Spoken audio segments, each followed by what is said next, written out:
The cake was still warm in the car. Vanilla, cheap frosting. My name misspelled like every year. My phone buzzed as I turned the key off. Unknown number. You deserve better than this. No emoji. No explanation. I stared at the screen longer than I should have. Long enough for something cold to settle behind my ribs. Inside, the house was quiet in that wrong way. Not peaceful, staged. The lights in the kitchen were on. I remember thinking it was nice, thoughtful. She remembered. Then I stepped forward. Her laugh came first. Soft, unfiltered. The kind she hadn't used on me in months. Then I saw them. Her hands on his chest.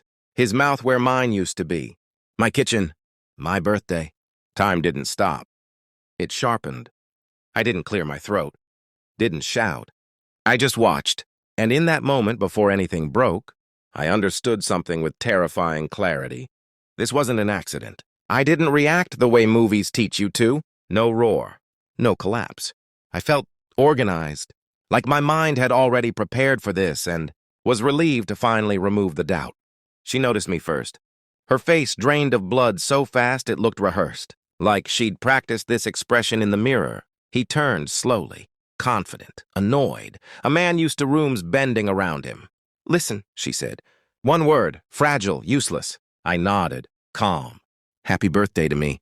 Silence swallowed the room.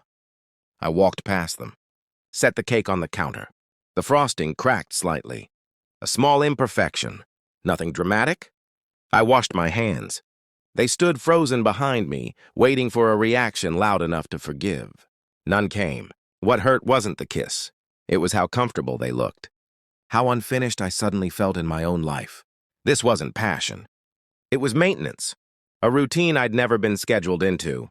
I didn't confront her that night.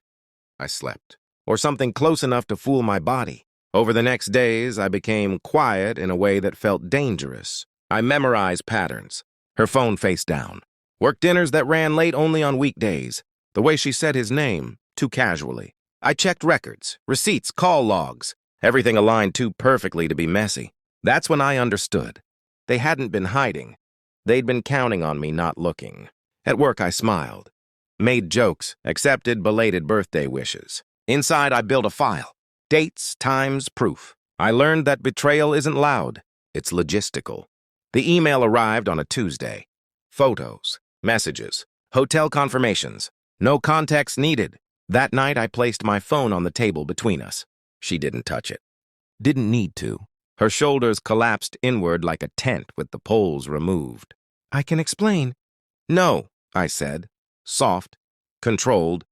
You can confirm. She cried, heavily, publicly, like grief was currency. I waited. When she finished, I stood. I know how long, I said. I know where. I know why. She reached for me. I stepped back. That movement did more damage than any scream. I didn't go after her. I went to him. His office smelled like power and expensive wood. He smiled when he saw me. That smile faded fast. I didn't raise my voice. Didn't threaten. I placed the file on his desk. Your wife knows, I said. She will soon. His confidence fractured. Just slightly. You think you're in control, he said. I nodded. Then I showed him the final page. The one that documented his other affairs. The ones not involving my wife. The kind that destroy careers quietly. He stood up too fast. Words spilled, excuses, bargains. He stepped toward me. That was his mistake. I moved once. Clean, precise. No rage, no drama, just consequence. He went down hard, holding his face soundless. I didn't wait for security. I'd already won. I moved out the next morning. Left the cake behind. Mold starting to form around my name. Funny how fast sweetness rots. She called, texted, apologized. I blocked the number. Some endings don't need closure. They need distance. On my next birthday, I didn't celebrate. I just breathed. And for the first time in years, nothing in my life was lying to me. Not even myself.